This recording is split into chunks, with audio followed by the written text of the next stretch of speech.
সকলকে। বলো কেমন আছো সবাই? শুভ জন্মাষ্টমীর শুভেচ্ছা তোমাদের সবাইকে। বলো কার কার বাড়িতে গোপাল পুজো হচ্ছে, কার কার বাড়িতে রাধা কৃষ্ণ পূজিত হচ্ছেন। আজকে আমাদের বাড়িতে প্রথমবার জন্মাষ্টমী সেলিব্রেট হচ্ছে, কারণ প্রথমবার আমাদের বাড়িতে রাধা কৃষ্ণ এসেছেন।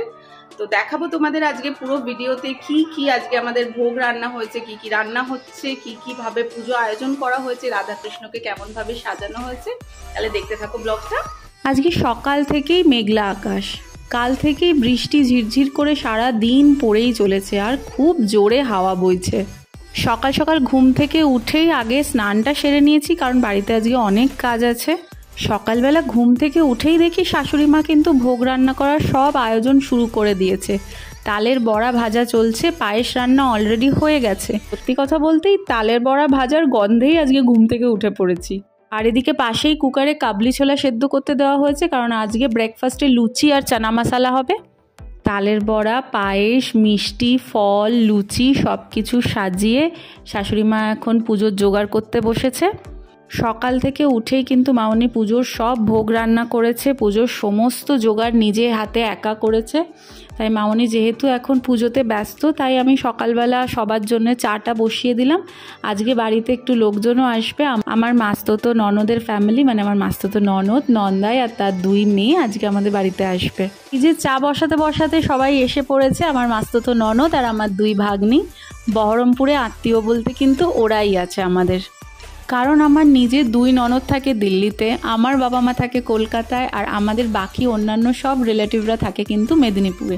তাই বহরমপুরে আত্মীয় বলতে কিন্তু এরাই আছে।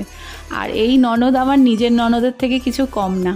সব আত্মীয় স্বজনরা যেহেতু দূরে দূরে থাকে, তাই জন্য খুব একটা আমাদের বাড়িতে আত্মীয় স্বজন সবসময় আসে না। তাই ওরা যখন আসে 2 দিনের জায়গায় 4 দিন আটকে রেখে দিই, যেতে দিই না। ভাস্কর এখানে রাধা কৃষ্ণের সিংহাসনটা রেডি করে দিচ্ছে।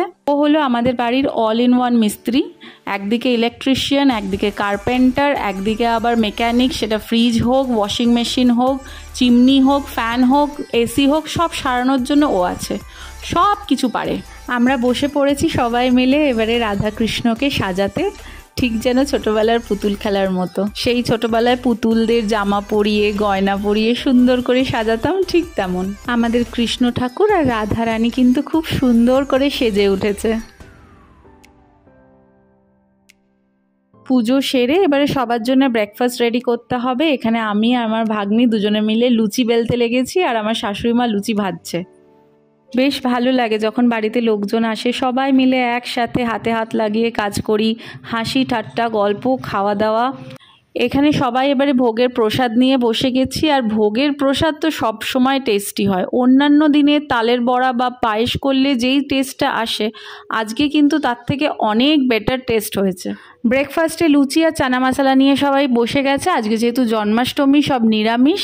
এরপরে দুপুরের রান্নার জোগাড় করতে হবে। আজকের মতো এখানেই, আবার তোমাদের সাথে কথা হবে আমার নতুন কোনো ভিডিওতে। ভালো থেকো, সুস্থ থেকো। জয় শ্রীকৃষ্ণ।